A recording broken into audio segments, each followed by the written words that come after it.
My name is Willy Bolander. I study influence, persuasion, and leadership in selling and sales management, and I teach people how to sell.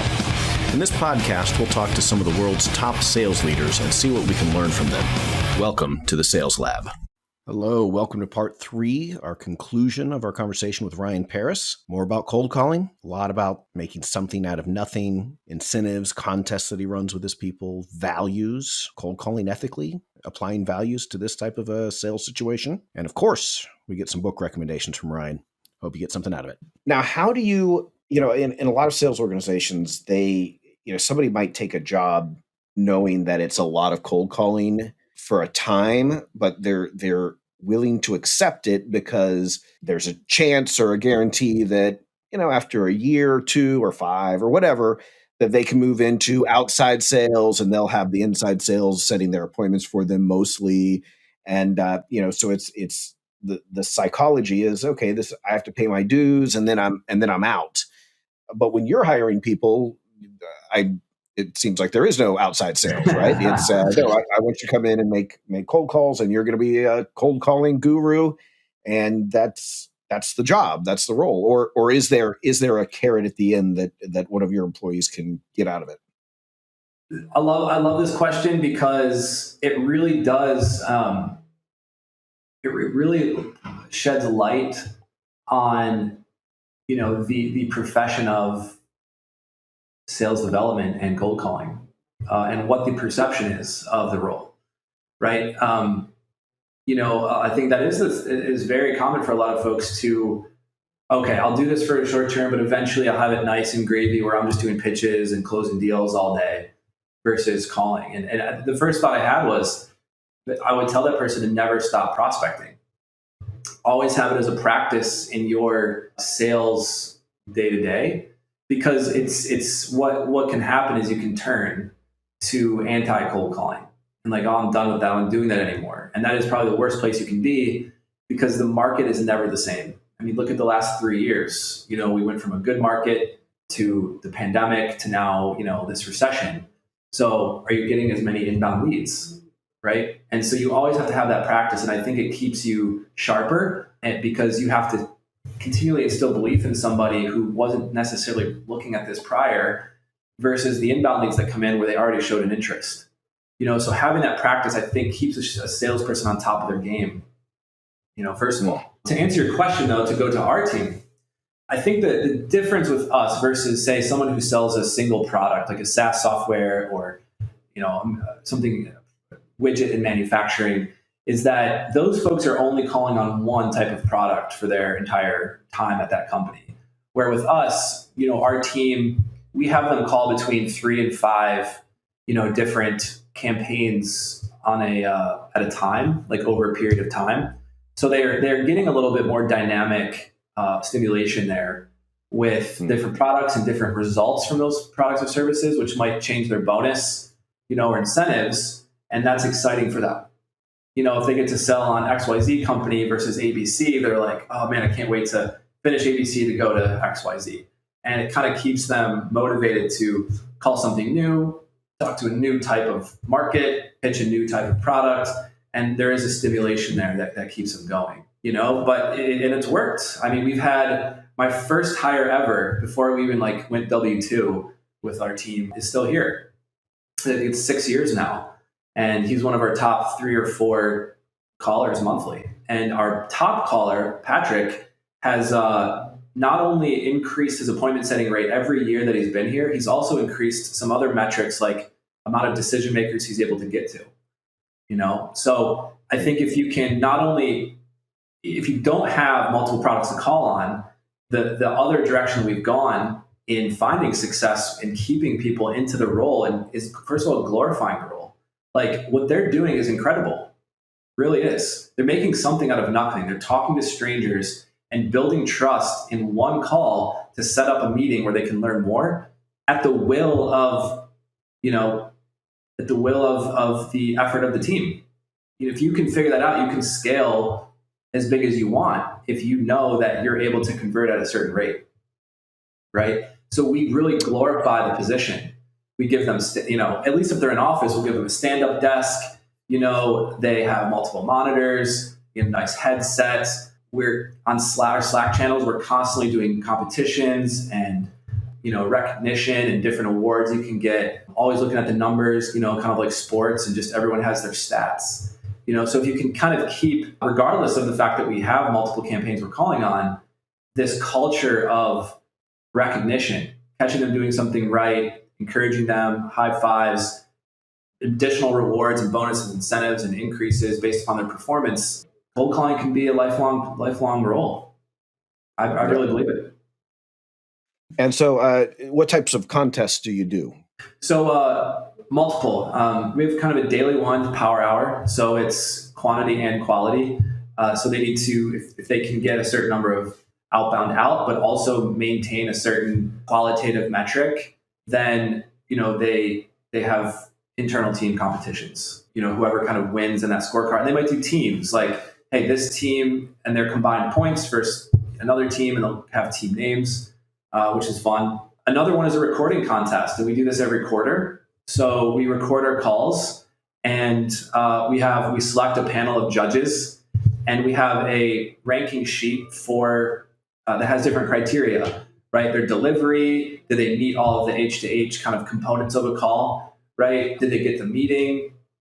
What was the responsiveness of the person on their end? There's different ways that we judge for each person. And then they'll go through like 2 or 3 recording rounds, and there'll be a finalist, and there'll be like a big prize at the end. Usually more substantial prize, a few $100s worth, or at least we're getting there. There's a couple examples of competitions and things we'll do. Cool. So, yeah, President's Award. We do like a yearly President's Club and President's Awards, and then most appointments, most leads, most calls. So you can break it up any which way.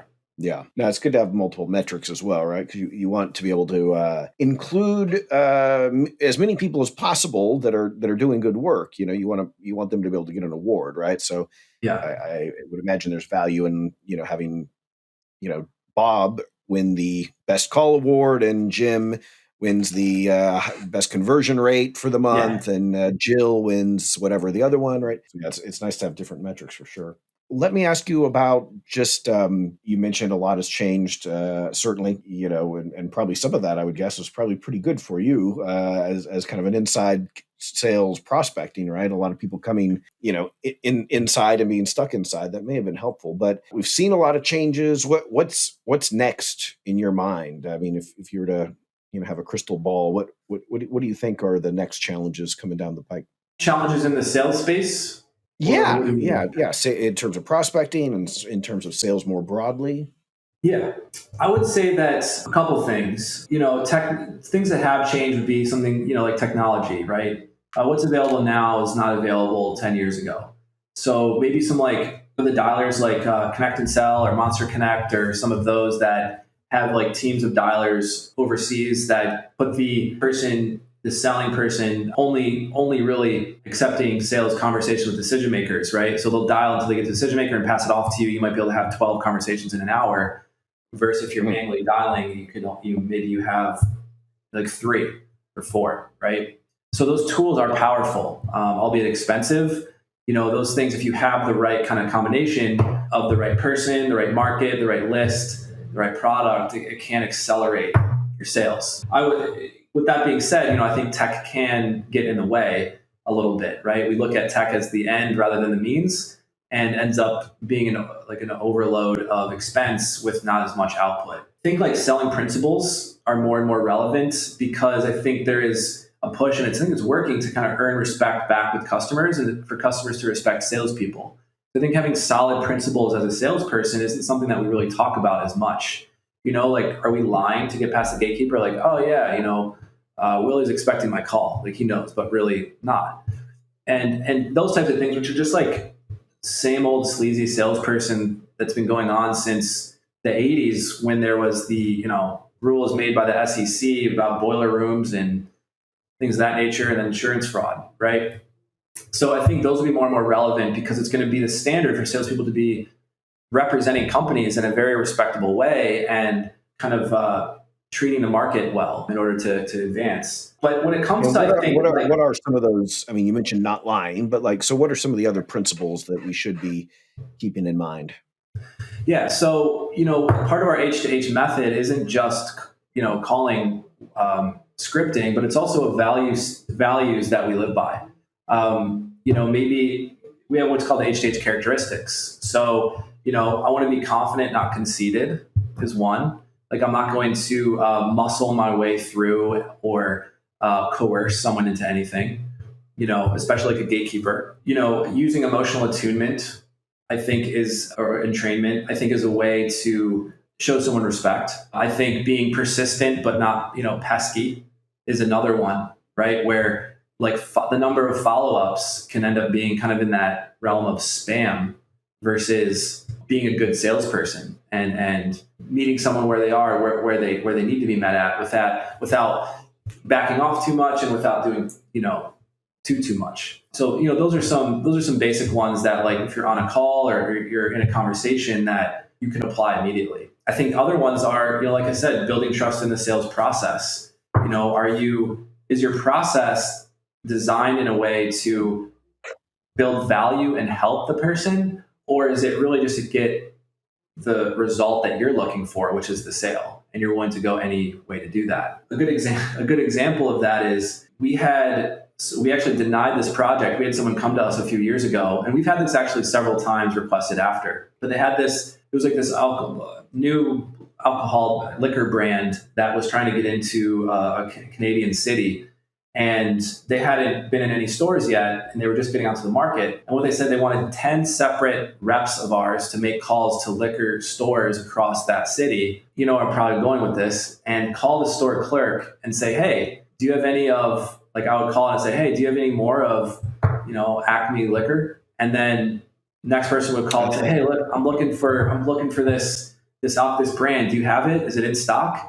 Right? And go through each 10 people. So it creates a false demand. And that their hope would be that the store clerk talks to the owner and says, hey, you need to order this stuff. Everyone wants it. It's not a good process. No. So no, and not a good use of your employees' time. That would, I think, become a very tiresome job very quickly, right? So those are some things, right? Of like good values, like what is our, and that could be a great product. It could have been an amazing product, but like the process is faulty. So what are the ways that we're instilling values, principles in our practices that builds trust with the marketplace and doesn't scare them away like it has the last 30 years? That's interesting. No, I sometimes get weird looks for asserting that, and I don't know that it's I don't know that I'm right, but I do find myself caring about the way somebody does something, to the extent that if you did something that I like, but you didn't do it the way I like, that I will hold that against you, Yeah. Like, yeah, that was the right outcome, but the way you went about that is not accurate. And maybe it's because I'm ivory tower and I get to look at things in such a fine-grained, judgmental way, and be a little idealistic. But even in politics, right? Okay, so somebody passed a law that I like, but did they lie and cheat and throw elbows and do a bunch of nonsense in the path to doing something that I think is good for the world? Well, then I'm not going to give them very much credit for that. I might be happy about the outcome, but I will still think that you're a piece of garbage, because I think life has to be more than just giving people what they want or appeasing enough people or whatever, right? I mean, maybe this is back to principles, right? The reason behind what you're doing will determine the way that you're going to do it. The way you're going to do it is going to impact the outcome. But even before we get to the outcome, if I see you doing things based on, some consistent foundation, philosophy, principles, whatever we want to call it, I feel a lot better about things than just, it's like, yeah, I would rather not get what I want because you're following a just process than to get what I want just because you're afraid that I'm loud and will tell people that, or whatever, right? And I don't know, maybe that's self-defeating, but I think these things kind of matter. For sure. And so 100% they matter. And, especially when, we're claiming ourselves as a sales company, we have to, right? Because we have to have the best practices out there because that's what we're selling. We're selling. And, every market has to be, because they're going to be represented using our principles, really. And, their company's on the line.